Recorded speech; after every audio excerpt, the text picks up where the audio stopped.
Guys आज हम बात करने वाले हैं कुछ इंपॉर्टेंट टॉपिक्स के बारे में जो हमने सीरीज स्टार्ट करी थी एनएफएसयू के लिए फॉर इंपॉर्टेंट क्वेश्चन। तो उसी का आज हम लेक्चर 2 करने वाले हैं। ओके, तो आज हम स्टोइकियोमेट्री और कंसंट्रेशन टर्म से ज़्यादा डील करेंगे। Okay, stoichiometry chemistry. तो पहला क्वेश्चन आपका कंसंट्रेशन टर्म का है। आपसे बोल रहा है कि व्हाट इज द मोलैरिटी, आपसे मोलैरिटी पूछ रहा है और 0.2n Na2CO3 आपको दे रखा है। तो आपको पता है कि एक रिलेशन की normality is equal to n factor into molarity, है ना। अब आपको देखो मोलैरिटी पूछ रहा है तो मोलैरिटी हो जाएगा भाई n factor, sorry normality upon में n फैक्टर, सही है। अब देखो नॉर्मेलिटी तो गिवन है 0.2 आपने पुट कर दी, बात है अब n फैक्टर की। अगर आपके वो सॉल्ट दे रखा हो तो ध्यान रखना जो n फैक्टर होता है सॉल्ट के लिए, n फैक्टर फॉर सॉल्ट वो इक्वल होता है total charge on cation, total charge on cation, simple सी बात है, ठीक है। तो हमारे पास सॉल्ट कौन सा है Na2CO3, इसको ब्रेक डाउन करो। Na2CO3 क्या आया 2Na प्लस और CO3 -2।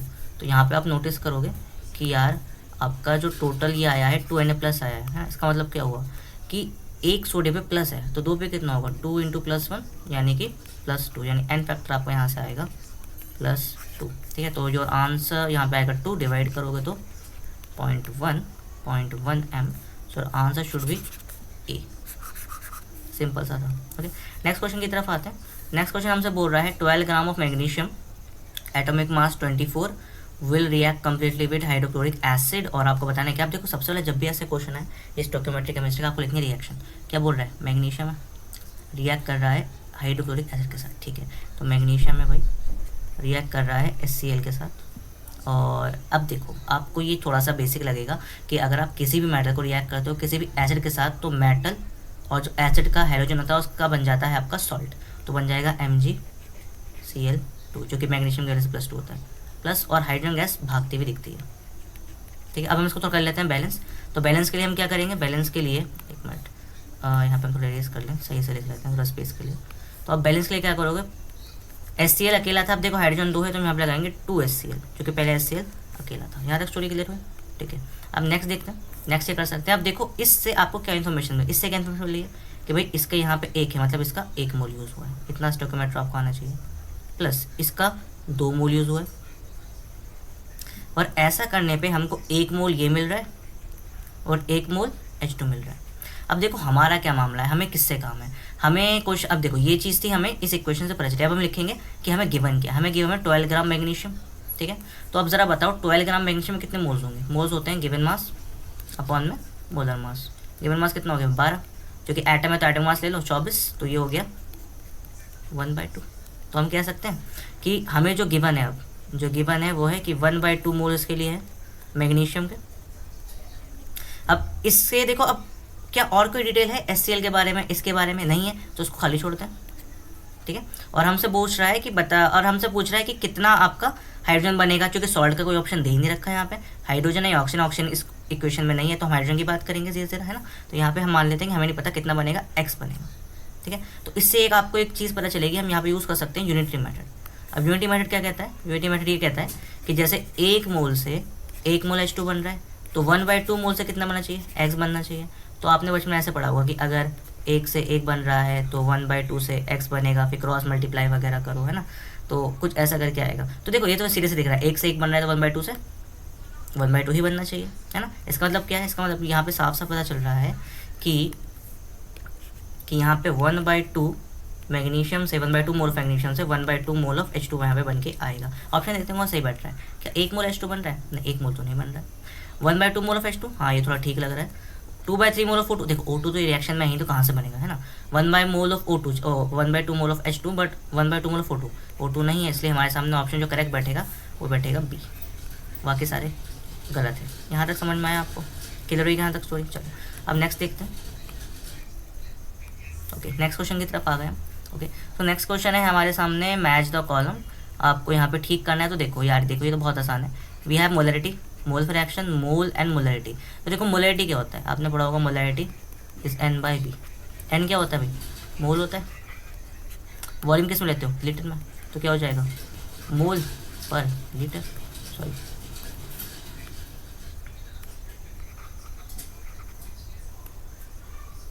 It will be mole litre. तो ए का होना चाहिए हमारे हिसाब से R, तो ए का R काफ़ी लोगों में है भाई, तो ए का तो मेरे हिसाब से होना चाहिए आर, ठीक है। तो ए का हम आर से मैच कर लेते हैं, ठीक है। मोल फ्रैक्शन में मोल फ्रैक्शन यूनिटलेस होता है। क्यों यूनिटलेस होता है? मोल क्या होता है? एन ऑफ और एन अपॉन एन टी।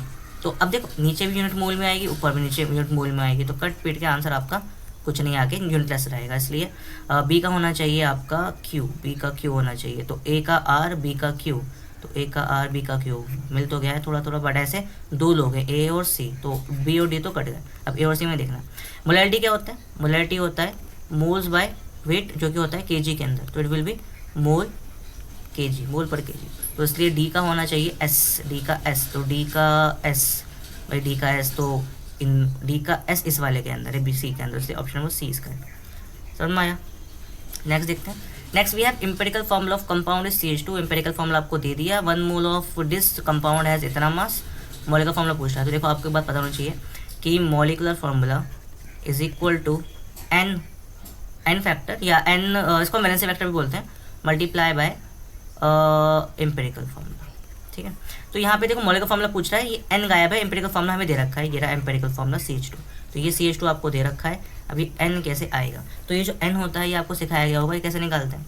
ये हम लोग निकालते हैं कि जो भी हमको क्वेश्चन में मास दे रखा होता है, ठीक है, जैसे हम एम्पिरिकल मास बोलते हैं, ठीक है, जिसे हम बोलते हैं एम्पिरिकल मास अपॉन में फॉर्मूला मास, ठीक है। तो बेसिकली ये 42 आपको दे रखा है, 42, और ये CH2 निकाल लो कितना हो गया, कार्बन 12, हाइड्रोजन 2, यानी कि 14 से डिवाइड करो। अब जो निकल के आएगा वो नंबर होता है आपका एन। तो देखो सारी वैल्यूज पुट करें तो 3 इंटू में लाइक वी हैव CH2 क्या हो जाएगा C3H6। तो आपका आंसर बैठेगा भाई ए, ठीक है। इसके बाद आपको थोड़ा डिटेल पढ़ना पड़ेगा। वैसे एम्पिरिकल मास और फॉर्मूला मास से डिवाइड होके ये आता है, ठीक है। तो यहाँ पे एम्पिरिकल मास नहीं था, बट 42 ग्राम मुझे दे रखा था, मैंने उससे डिवाइड करा। समझ में आया? ओके, नेक्स्ट क्वेश्चन देखते हैं। ओके, सो अब ये देखो, ये तो काफ़ी आसान क्वेश्चन है। कह रहा है the empirical formula of any acid, कोई एसिड है उसका एम्पिरिकल फार्मूला ये है, द प्रोबेबल मॉलिक्यूलर फार्मूला, उसका मॉलिक्यूलर फार्मूला क्या हो सकता है प्रोबेबली।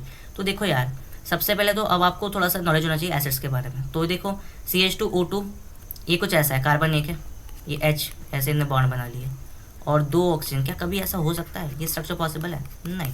तो एक तो तरीका है कि आप इसका स्ट्रक्चर बना के देखो बार बार कि क्या बन रहा है, या फिर सबसे बेस्ट तरीका ये है कि यहाँ पर ये आपको याद होना चाहिए, एक चीज़ होती है ऑक्सैलिक एसिड, शायद आप लोगों को पता हो। ऑक्सैलिक एसिड, ऑक्सैलिक एसिड क्या होता है?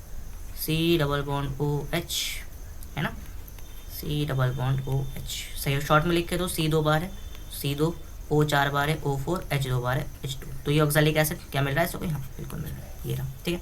Next we have 20 kilogram of N2, 20 kilogram N2 है, 3 किलो H2 है, मिक्स करने पे NH3 बन रहा है। बताया NH3 कितना बनेगा? तो देखो स्टोइकियोमेट्री का क्वेश्चन है, कैसे करेंगे? सबसे पहले आपको इक्वेशन लिखनी है। आपको क्या पता है कि N2 is equal to H2, ये हाइपर प्रोसेस होती है, इज इक्वल टू 2NH3, ये याद होनी चाहिए सबको। ये हो गया।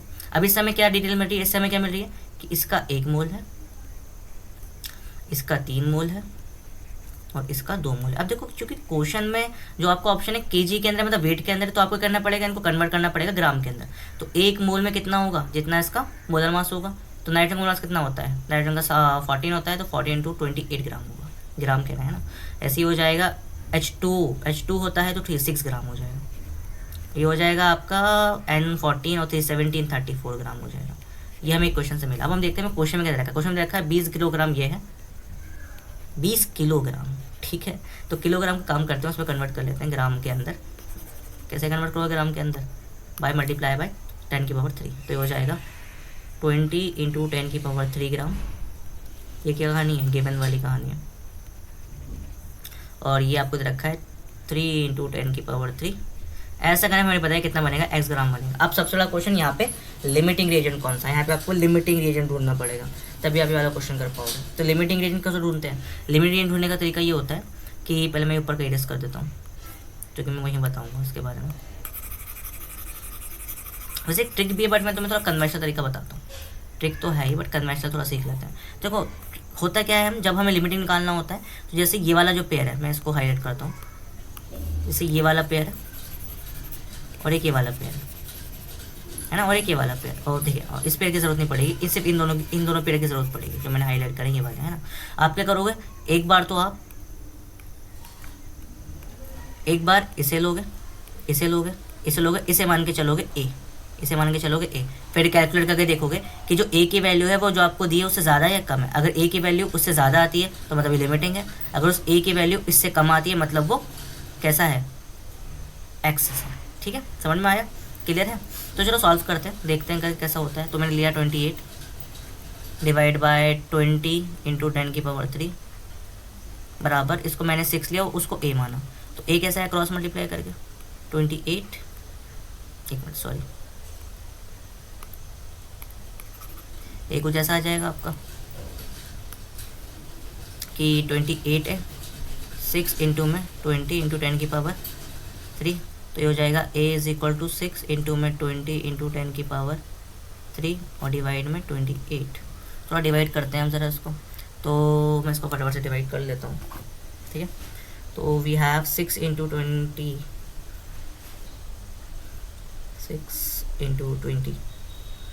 डिवाइड बाय 28, तो 4.2 आएगा ये लगभग आपको निकल के आएगा 4.2 10⁻³ तो नोटिस करो कितना आ रहा है 4.2 10⁻³।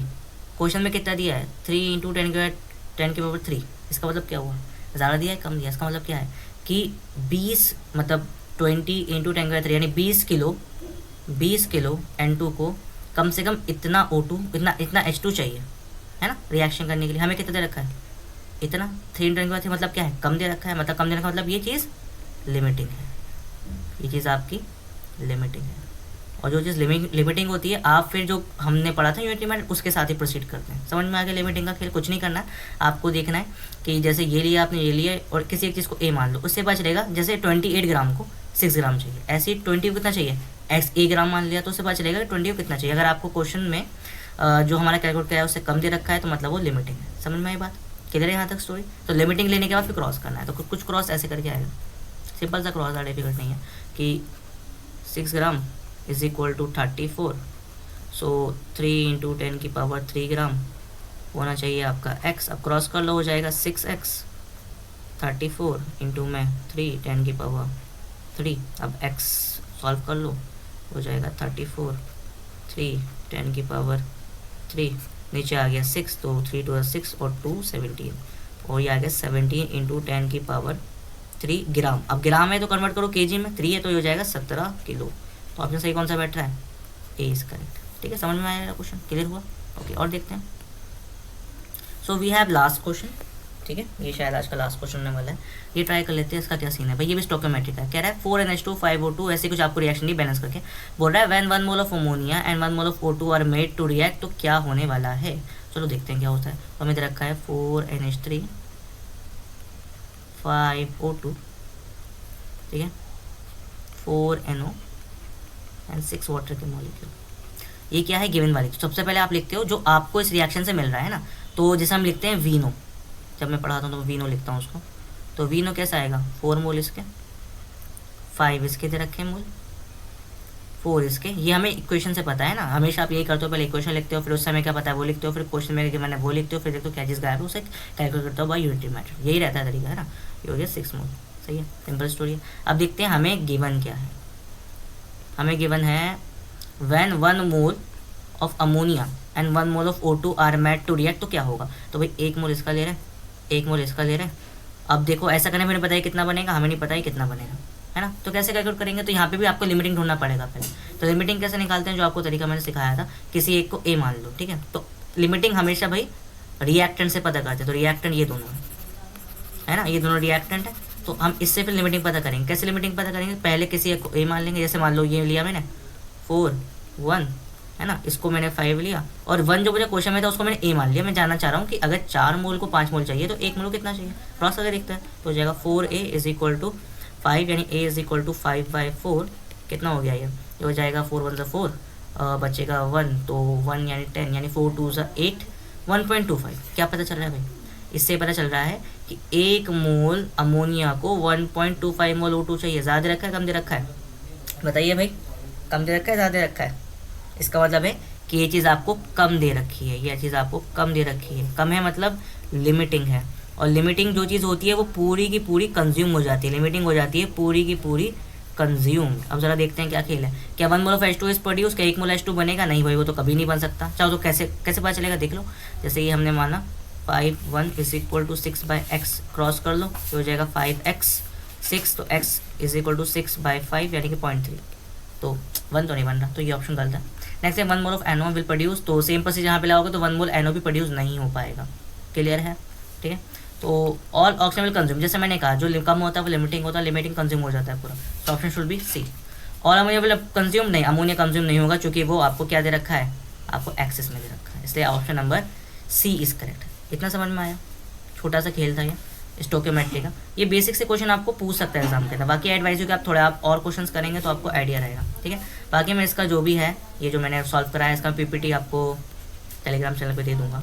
ठीक है। करियर बडी पे आपको मिल जाएगा, सर्च करना। ओके। बाकी जो डिस्क्रिप्शन में लिंक दे दूंगा। ओके। प्रॉपर यही सारा खेल था।